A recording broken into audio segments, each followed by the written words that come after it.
अस्सलाम वालेकुम व्यूअर्स, मैं हूं जाहिद तनोड़ी एडवोकेट। आप देख रहे हैं लॉ एंड द लायर।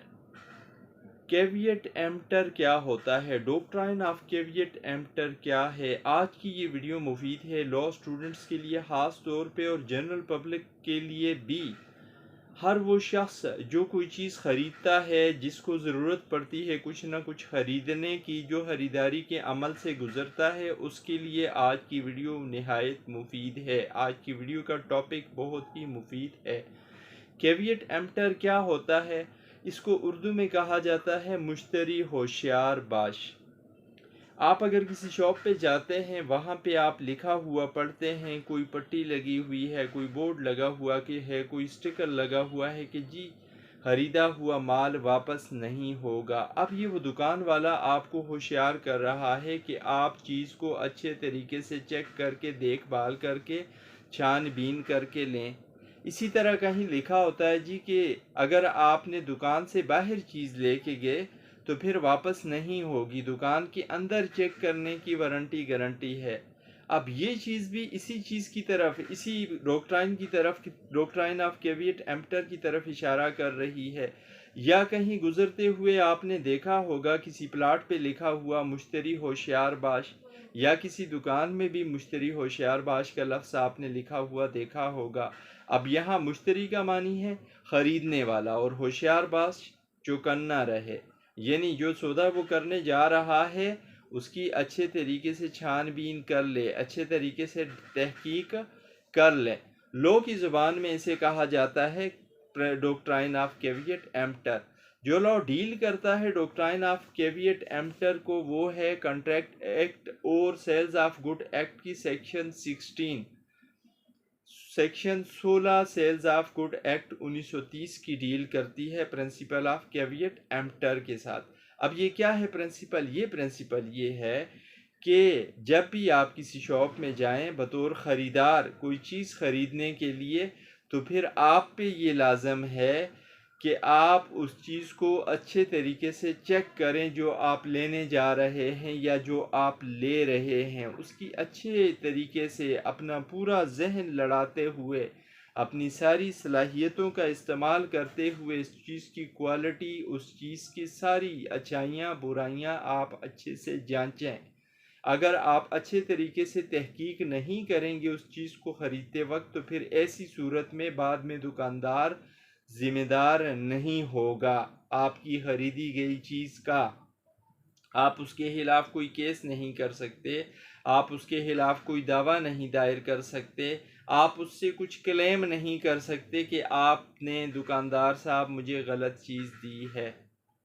ये जो प्रिंसिपल है ये चीज़ों भी पे अप्लाई होता है, और इसी तरह किसी प्रॉपर्टी के ख़रीदने पे, किसी गाड़ी की ख़रीदने पे, किसी इलेक्ट्रिकल इंस्ट्रूमेंट के ख़रीदने पे भी अप्लाई होता है। अब पाकिस्तान में जो राइज कानून है उसमें 1988 में सुप्रीम कोर्ट ऑफ पाकिस्तान के पास एक केस आया। मामला ये था कि फेडरल शरीयत कोर्ट ने सो मोटो लिया और इस सेक्शन को दीगर सेक्शनों के साथ, कॉन्ट्रैक्ट एक्ट की और सेल्स ऑफ गुड एक्ट की इस सेक्शन को, या इस प्रिंसिपल को, या इस डॉक्ट्राइन को, डॉक्ट्राइन ऑफ कैविएट एम्पटर को गैर कानूनी, गैर शरई करार दिया, यानी इस्लाम के बताए गए उसूलों के खिलाफ करार दिया। फिर सुप्रीम कोर्ट ऑफ पाकिस्तान में ये केस अपील की सूरत गया। वफाकी हुकूमत ने अपील की इस फेडरल शरीयत कोर्ट के फ़ैसले के ख़िलाफ़ कि ये जो फ़ैसला फेडरल शरीयत कोर्ट ने दिया है ये गलत है। तो सुप्रीम कोर्ट ऑफ पाकिस्तान ने फिर अपनी एक जजमेंट, जो रिपोर्ट हुई 1988 में, SCMR 1988, इसका पेज था 2041 और इसका टाइटल था वफाकी हुकूमत वर्सेस पब्लिक एट लार्ज, वफाकी हुकूमत बनाम अवामुन्नास। इसमें सुप्रीम कोर्ट ऑफ पाकिस्तान ने गवर्नमेंट ऑफ पाकिस्तान को एक सजेशन दी कि वो कानून साजी करे और इस कानून साजी के ज़रिए ज़िम्मेदार बनाए दुकानदार को भी। अगर किसी चीज़ में कोई डिफ़ेक्ट है तो दुकानदार उस चीज़ के हवाले से, उस डिफ़ेक्ट के हवाले से अपने गाहक को, कस्टमर को बताने का पाबंद है। ये जजमेंट पास हो जाने के बाद फिर लॉ में तरमीम की गई। पाकिस्तान में जो सेल्स ऑफ गुड एक्ट की सेक्शन 16 थी, उसके बाद 16A डाली गई और उसमें ये कहा गया कि दुकानदार पे लाजम है कि दुकानदार बताएगा, शॉपकीपर बताएगा अपने कस्टमर को कि इस चीज़ में ये डिफेक्ट है। अब ये डॉक्ट्राइन ऑफ कैविएट एम्पटर कब अप्लाई नहीं होता है, इसमें कुछ एक्सेप्शंस भी हैं, यानी लाजमी नहीं है कि हर सूरत हर मौके पे डॉक्ट्राइन ऑफ कैविएट एम्पटर अप्लाई हो कि जो ख़रीदार है वो ही अगर उसको कोई नाकस चीज़ मिली है, गलत चीज़ मिली है तो उसका हमेयाजा भुगते, नहीं, ऐसे नहीं है, कुछ एक्सेप्शंस भी हैं। मसलन जब ख़रीदने वाला दुकानदार को अपने ख़रीदने का मकसद बता देता है कि मैं एक चीज़ ख़रीद रहा हूँ इसको इस मकसद के लिए, मिसाल के तौर पे एक चार्जर आप लेने जा रहे हैं, मोबाइल फ़ोन चार्जर आप ले रहे हैं और आप शॉपकीपर को बताते हैं कि जी मुझे फ़ास्ट चार्जर चाहिए, मुझे ऐसा चार्जर चाहिए जो कम वक्त में बैटरी चार्ज कर ले मोबाइल फ़ोन की, तो वो आपको इस यकीन दहानी के साथ एक चार्जर उठा के दे देता है, जी ये लें, ये फ़ास्ट चार्जर है। अब वो चार्जर जब आप अपने घर लेके आते हैं, लेकिन वो चार्जर आपने जो जिस मकसद के लिए लिया था उस मकसद पे पूरा नहीं उतरता, वो फास्ट चार्जर नहीं होता बल्कि वो स्लो चार्जर होता है। ऐसी सूरत में आप उस दुकानदार के खिलाफ क्लेम कर सकते हैं, सू कर सकते हैं, उसके खिलाफ केस कर सकते हैं। इसी तरह अगर आप कोई सैंपल बताते हैं दुकानदार को कि जी मैं इस सैंपल के मुताबिक चीज़ लेना चाह रहा हूँ, वो आपको सैंपल के मुताबिक चीज़ देता है लेकिन गलत दे देता है, तो यहाँ पे भी आप पे रूल ऑफ कैविएट एम्पटर या डॉक्ट्राइन ऑफ कैविएट एम्पटर अप्लाई नहीं होगा। ये दुकानदार की गलती है, वो गलत कर रहा है, वो आपको सही चीज़ नहीं दे रहा, तो आप उससे डैमेजेस क्लेम कर सकते हैं। तीसरा, जब दुकानदार कंसीलमेंट करे, कोई चीज़ छुपाए आपसे, एक चीज़ में एक डिफेक्ट था उसने आपको नहीं बताई, वो डिफेक्ट वो ख़राबी आपके गोशगुजार नहीं की, आपको उससे अवेयर नहीं किया और कंसीलमेंट करते हुए आप पे चीज़ बेच दी, ऐसी सूरत में आप उसके खिलाफ सू कर सकते हैं, आप उसके खिलाफ केस कर सकते हैं दुकानदार के खिलाफ और उससे डैमेजेस क्लेम कर सकते हैं। आप पे डॉक्ट्राइन ऑफ कैविएट एम्पटर अप्लाई नहीं होगा।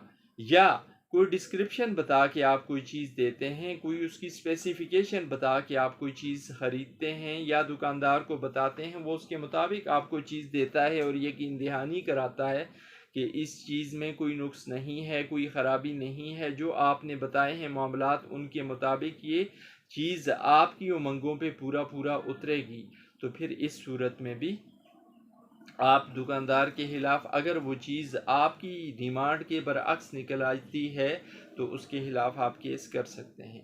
अब ये जो प्रिंसिपल ऑफ कैविएट एम्पटर या डॉक्ट्राइन ऑफ कैविएट एम्पटर है, ये आप कोई प्लाट ख़रीद रहे हैं, कोई जायदाद ख़रीद रहे हैं, कोई गाड़ी ख़रीद रहे हैं, उस पर भी इसी तरह अप्लाई होगा। आप अगर कोई प्लाट ख़रीद रहे हैं, बज़ाहिर उस प्लाट की सारी चीज़ें आप चेक करेंगे, बीइंग बोनाफाइड परचेज़र कानून आपको इस बात का पाबंद बनाता है कि आप करेंगे क्या करेंगे, आप किसी से प्लाट ख़रीद रहे हैं, सबसे पहले आप देखेंगे कि ये जो प्लाट बेचने वाला शख्स है ये प्लाट इसके नाम भी है या नहीं, अगर है नाम तो किस डॉक्यूमेंट के ज़रिए है, रजिस्ट्री है, इसके पास इंतकाल है, वो इंतकाल नंबर आप देखेंगे, अगर इंतकाल के ज़रिए है जाके आप उसके रेलिवेंट जो रेवेन्यू रिकॉर्ड सेंटर है, जो पटवार खाना है, वहाँ से जाके चेक करेंगे कि वाकई ये इंतकाल इस शख्स के नाम हुआ है और यही शख्स ये इस जगह का कामिल मालिक है। फिर आप जाएंगे उस प्रॉपर्टी को देखेंगे कि वो प्रॉपर्टी वाकई वहाँ पे सिचुएट कर रही है, वहाँ पे है। अगर वो प्रॉपर्टी वहाँ पे है तो फिर इस सूरत में भी आप ले सकते हैं, यानी बोनाफाइड परचेज़र होने के नाते आपने जो जो कानूनी तकाज़े आपके ज़िम्मे बनते हैं उस प्रॉपर्टी को तहकीक करने के लिए, उसकी इंक्वायरी करने के लिए, उसकी तफ्तीश करने के लिए वो पूरे करके अगर आप प्रॉपर्टी परचेज़ कर रहे हैं, ख़रीद कर रहे हैं, तो फिर आप उस बेचने वाले शख्स के खिलाफ कानूनी चाराजोई करके, कानूनी कार्रवाई करके उससे डैमेजेस ले सकते हैं अगर वो आपको धोखा कर रहा है, चीट कर रहा है। सो ये थी आज की वीडियो जिसमें हमने प्रिंसिपल ऑफ कैविएट एम्पटर या डॉक्ट्राइन ऑफ कैविएट एम्पटर को डिस्कस किया। उम्मीद है वीडियो आपके लिए मुफीद रहेगी और आपको समझ भी आई होगी। अगर ज़िंदगी ने वफ़ा की तो फिर हाज़िर होऊंगा आपके सामने किसी नई वीडियो के साथ, नई मौजू के साथ। तब तक के लिए इजाज़त। अल्लाह हाफ़िज़।